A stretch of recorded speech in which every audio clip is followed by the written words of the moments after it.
Olá, pessoal. Nossa aula de língua portuguesa vai, como sempre, naquela estrutura da nossa aula, fazer a correção da atividade da aula passada, que é fico atento ao uso das reticências, e a leitura do gênero notícia. Vamos fazer uma leitura paralela ao do material didático do site Brasil Escola, uma leitura sobre o design inteligente também, que vamos colocar para fazer uma oposição, um contraponto em relação à teoria da evolução, que é o texto do nosso livro. Como o nosso livro não apresenta um contraponto a essa ideia evolucionista, eu resolvi colocar um texto com um viés mais ligado ao criacionismo ou ao design inteligente. Primeira parte, correção da atividade do livro Conexão e Uso, páginas 109 e 110. Então, temos o nosso texto, né? Já foi feita a leitura, a questão da personagem que ficava lendo ali, né? Então, a bruxa malvada falou, mas ninguém mais aguenta ouvir esse papo de nenenzinho. Puxa, os filhotes crescem rápido. É você que lê devagar. Bom, o comentário do segundo personagem no último quadrinho, é você que lê devagar, é feito em razão. Bem simples, né, gente? Letra B, ok? A leitura ter sido feita de modo hesitante, tornando-se desinteressante para os ouvintes. Óbvio, né? Quem respondeu, os alunos que responderam, quase todos aí acertaram. Segunda parte.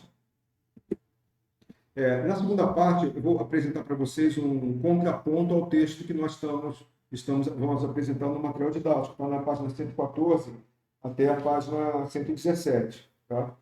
Então, eu vou passar antes o texto aqui do Brasil Escola, para vocês terem uma ideia de que não existe apenas uma visão evolucionista, mas uma visão também ligada ao design inteligente.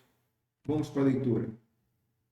Meus amigos, eu decidi colocar esse texto para vocês, ele não está no material didático, no livro, apenas para que vocês tivessem uma visão além da que o livro está dando para vocês, que é o texto Homo sapiens já existia há mais de 300 mil anos. A gente tem a impressão de, quando ouve repetidas vezes a mesma coisa, que aquilo seja uma verdade. Mas aqui a gente tem um texto fundamentado numa teoria científica, sem dúvida alguma. Teoria da evolução, ou a teoria evolucionista, fundamentada lá, ou pelo menos nos princípios estabelecidos por Charles Darwin, com o seu livro A Origem das Espécies, que basicamente falava de seleção natural. Mas existem cientistas com visões diferentes. Infelizmente, esse outro lado da ciência, que fala do design inteligente ou do criacionismo, foi colocado meio de lado como se fosse apenas uma visão religiosa, baseada na fé. Então, a gente deve ter muito cuidado quando aparecerem esses conceitos, mas existe uma argumentação muito forte e bem interessante, e a gente vai ver isso aqui nesse texto que vamos ler agora. Está no site Brasil Escola, do canal UOL, bem interessante, é um canal progressista, né? Ele é muito mais alinhado assim, com um viés mais para a esquerda, mas ele pelo menos aqui coloca uma visão também para o outro lado, né? Vamos dizer. Vamos fazer uma reflexão, vamos ler e faça uma reflexão. Se você estivesse caminhando e encontrasse uma pedra no caminho, não seria de causar surpresa, uma vez que a pedra é uma estrutura bruta formada por compostos naturais que estão naquele lugar há milhares de anos. Mas se você caminhar, se ao caminhar você encontrasse um relógio, você saberia que aquele objeto não foi formado naquele lugar, mas sim por alguém, uma vez que, devido à sua complexidade mecânica, não poderia ser algo natural daquele ambiente. Esse é o princípio do design inteligente. É o fato de existir vida, e da forma como ela é, complexa, não poderia ser acreditada a algo, como, por exemplo, propõem as pessoas que estão na teoria da evolução. Projeto inteligente ou design inteligente é a tradução do termo inglês intelligent design, corrente de pensamento que busca contestar as ideias evolucionistas em relação ao surgimento da vida na Terra e a seleção natural. Então, alguém contesta isso. A teoria da evolução não é uma coisa absoluta. Ela não é como, por exemplo, a lei da gravidade, que é a verdade absoluta. A base do ideal dessa corrente científica é a afirmação de que a diversidade biológica não se deu evolutivamente, mas sim por interferência ou condução de uma inteligência superior, não reportando essa ação a Deus ou a seres extraterrestres. Tá? Então, apesar de é, estar muito ligado e ser semelhante àquilo que pensam os criacionistas, principalmente criacionistas cristãos, a ideia do design inteligente, ela não necessariamente liga isso, mas que tem existido uma inteligência superior e que você não pode ter um homem criado ao acaso, ao mesmo tempo um cachorro, um gato, um capim, uma árvore, e ao mesmo tempo dizer que isso seja obra do acaso, e que desse acaso de uma vida que dali gerou todas as demais, e que foram evoluindo e tornando a diversidade biológica que nós temos hoje. O projeto inteligente ganhou visibilidade graças à pressão de comunidades religiosas nos Estados Unidos. Por isso que é muito ligado a essa ideia de ter religioso, né? É uma forma de se defender que os teóricos evolucionistas colocaram. Que judicialmente conseguiram inserir os conteúdos do projeto inteligente nas escolas. Em alguns casos, os conteúdos evolucionistas foram simplesmente suprimidos do currículo. A tentativa de dificultar o ensino de conceitos científicos que não atendam aos ensinamentos religiosos não é novidade nos Estados Unidos. Em 1925, no estado do Tennessee, foi promulgada uma lei que estabelecia que o professor que ensinasse qualquer teoria contrária à bíblica seria preso, enquanto as escolas, as que ensinassem teorias evolutivas, teriam suas verbas estaduais cortadas. O julgamento da causa da lei gerou o título Julgamento do Macaco, como caracterização da polêmica gerada. Eu já vi pessoas dizerem que minha mãe não é uma macaca, minha avó não é uma macaca, e aqui não no sentido racial, mas no sentido evolutivo, né? Já vi pessoas falando sobre isso e dizendo assim, eu não sou filho de macaco, né? Nesse sentido da evolução. Para alguns cientistas, a apresentação do projeto inteligente seria apenas uma reformulação da teoria religiosa criacionista, que busca se contrapor às teorias científicas sobre o processo de evolução, principalmente as ideias de Charles Darwin. Como toda teoria, o design inteligente se apoia em três argumentos primários. Complexidade redutível refere-se ao fato de a vida ser composta de partes interligadas que dependem umas das outras, para que sejam úteis. A mudança em uma parte apenas por mutação, por exemplo, não poderia ser responsável pela eficiência de toda a estrutura. A complexidade específica apresenta que seria impossível que padrões tão complexos como os presentes nos seres vivos tenham se desenvolvido através de processos do acaso. O princípio antrópico, né, acredita que a existência e o desenvolvimento da vida na Terra requerem que tantas variáveis sejam perfeitamente harmonizadas que seria impossível que todas as variáveis chegassem a ser como são apenas pelo acaso. Se nosso planeta fosse um pouco mais próximo do Sol, as condições de existência de vida seriam inviáveis. Ok? Então, no Brasil, a tradução do livro Caixa Preta de Darwin, Desafio da Bioquímica, Teoria da Evolução, da editora Jorge Zahar, editor, do autor B, que constitui um importante meio de informar os interessados sobre as ideias do design inteligente. Então, só para que vocês tenham a ideia de que essa teoria da evolução, de 300 mil anos, etc., etc., ela é contestada por outro grupo que tem um pensamento ligado aqui ao design inteligente, ao desenho inteligente. Bom, esse artigo que li é de Fabrício Alves Ferreira, graduado em Biologia da equipe do Brasil Escola. Bom, pessoal? Leitura 1. Então, essa parte aqui vocês não precisam responder as três questões iniciais. Façam apenas uma reflexão sobre o que está escrito ali. No parágrafo adiante, né? A notícia é um dos gêneros textuais publicados diariamente em veículos de comunicação impressos ou em plataformas digitais. Vamos conhecer melhor esse gênero?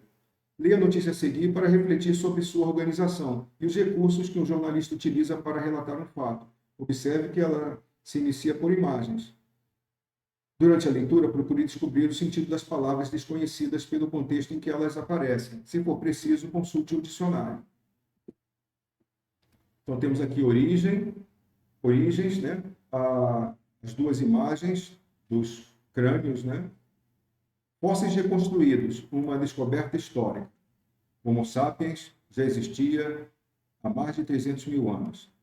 Fósseis descobertos no Marrocos antecipam a história humana em pelo menos 100 mil anos.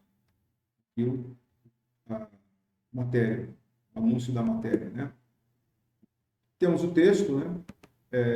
Ao lado aqui vocês podem ler Homo sapiens e Idade da Pedra, para vocês terem ali os conceitos que estão destacados no texto. Eu não vou fazer a leitura aqui, vocês podem ler no material. Vamos ao texto, né, de Fábio Castro. As evidências fósseis mais antigas de representantes da espécie humana foram descobertas por cientistas no Marrocos e revelam que o Homo sapiens já se espalhava por toda a África há 300 mil anos. A descoberta histórica, publicada ontem na revista Nature, aumenta em pelo menos 100 mil anos a experiência comprovada de humanos na Terra. Até agora, o registro do mais antigo fóssil da espécie era um esqueleto de 195 mil anos, desenterrado em 1967, em Omo-Kibish, na Etiópia. De acordo com os autores do estudo, a descoberta revela que a espécie humana tem uma história evolutiva muito mais complexa do que se imaginava, envolvendo todo o continente africano. Acreditávamos que o berço da humanidade havia sido o leste da África há 200 mil anos, mas nossos novos dados revelam que o Homo sapiens já havia se espalhado por todo o continente há cerca de 300 mil anos, disse o paleoantropólogo J.H. do Instituto Max Planck de Antropologia Evolutiva, Alemanha, que liderou a pesquisa internacional responsável pelos estudos. Os fósseis foram desenterrados em Jebel Irhoud, no oeste do Marrocos, na década de 1960. Na década de 1960, haviam sido encontrados no local 6 fósseis humanos e diversos artefatos da Idade da Pedra, mas a datação dos fósseis ainda permanecia incerta. Um novo projeto de escavação em Jebel Irhoud, iniciado em 2004, revelou 16 novos fósseis de Homo sapiens, envolvendo crânios, dentes e ossos longos de pelo menos 5 indivíduos. Os cientistas conseguiram definir a idade dos fósseis graças às novas tecnologias. Eles utilizaram o método de datação por termoluminescência em pedras de sílex, encontradas nos mesmos depósitos. Além disso, eles aprimoraram as técnicas de ressonância paramagnética eletrônica para fazer o cálculo direto da idade de 3 mandíbulas de Jebel Irhoud, que anteriormente havia sido estimada em 160 mil anos. Arcaico. Utilizando microtomografias computadorizadas e análises estatísticas morfológicas com base em centenas de medições 3D, os cientistas mostraram que os fósseis de Jebel Irhoud têm rostos e dentes semelhantes aos dos humanos modernos. A caixa craniana, porém, tem ainda um formato arcaico mais alongado do que os do homem atual. Aqui vamos para a exploração do texto. Então, vocês têm no material de vocês as questões para serem respondidas, né? As notícias geralmente têm o objetivo de relatar acontecimentos recentes que despertam o interesse do público e a que se destinam. Porque a descoberta relatada nessa notícia é interessante para os leitores em geral. A resposta aqui que vocês vão dar é uma resposta pessoal. O fato que a notícia apresenta é novo, por quê? Voltar ao texto. No quadro seguinte estão relacionadas a perguntas que ajudam a identificar as informações contidas no primeiro parágrafo da notícia. Leiam para realizar as próximas atividades. Então, você tem aqui, no caderno reproduz o quadro, complete com informações pedidas de acordo com as perguntas. O que aconteceu, o fato, onde, local, quando, o tempo e quem, os participantes. Completem aí o quadro, ok? E temos aqui, letra B, as respostas das perguntas anteriores compõem o lead da notícia. Daqui a pouco vamos ver o que é o lead. De acordo com o seu entendimento, quais são as informações básicas que podem compor essa parte da notícia? Ponto fundamental de uma notícia, o lead. Reflita se o leitor interrompesse a leitura da notícia após ler apenas o lead, deixaria de ter as informações essenciais para a compreensão do fato noticiado. Explique sua resposta. Em sua opinião, qual é a importância do lead para o possível leitor da notícia?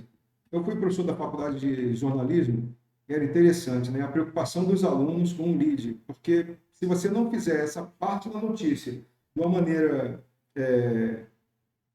bem elaborada, a notícia, por melhor que ela seja, ela se perde porque o leitor precisa ter atenção, ele precisa focar naquilo. Se ele não tiver esse foco, como é que ele vai chamar a atenção do leitor sem uma boa elaboração do lead?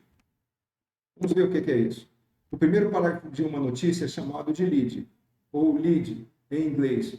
Em geral, ele é a abertura do texto e apresenta resumidamente as informações que serão desenvolvidas no corpo da notícia. Uma de suas funções é prender a atenção do leitor, para que ele leia a notícia completa. Os parágrafos que vêm depois do lead, isto é, o corpo da notícia, fornecem mais detalhes sobre o fato noticiado. De acordo com o segundo, e terceiro e quarto parágrafos, o que se pode concluir sobre a data da existência do Homo sapiens? Uma pergunta. A quinta, segundo a notícia, como foi possível identificar a data aproximada da existência do Homo sapiens? Respondam também a resposta um pouquinho mais longa, mas está bem fácil no texto. Recursos expressivos. Nós temos aqui sobretítulo, subtítulo. Ainda outros recursos para guiar a leitura de uma notícia. O sobretítulo e o subtítulo. Leia as definições no quadro ao lado. Então, o sobretítulo, pessoal, está destacado aqui na nossa primeira pergunta, letra A. De acordo com o que você leu, qual é o sobretítulo da notícia da leitura 1? O sobretítulo está aqui, ó. É a palavra ou frase colocada antes do título principal, e sua função é introduzi-lo ou complementá-lo. E o subtítulo? Subtítulo ou linha fina é a linha de texto sem ponto final, usada abaixo do título para destacar ou complementar as informações da notícia. Então, nós temos aí, ó, a apresentação da matéria. Ok? Eu não vou dar a resposta para vocês que vão dizer isso aí.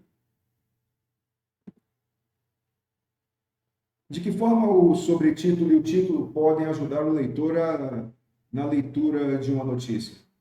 Os jornais, revistas, sites, o texto de uma notícia não costuma aparecer sozinho na página. Ele é acompanhado de recursos verbais e verbos visuais, como imagens, gráficos, tabelas, etc., que complementam as informações e guiam o leitor.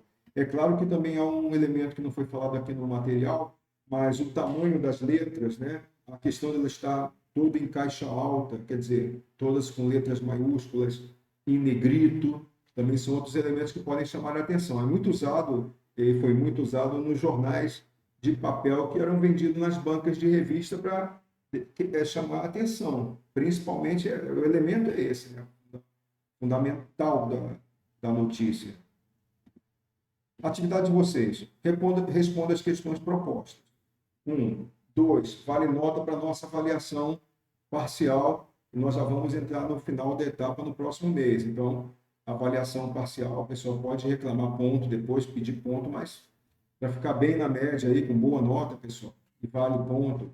Escolha um parágrafo do texto, grave e envie sua leitura oral para o grupo. Para o grupo, não é para mim. Para o grupo. Pode ser um vídeo ou um áudio, ok? Então, gravem, mande para o grupo. Pode ser um vídeo ou áudio. E essa número 2 vai valer ponto para vocês. Não só nota de participação, mas ponto na prova. Tá? Vamos ao trabalho, pessoal.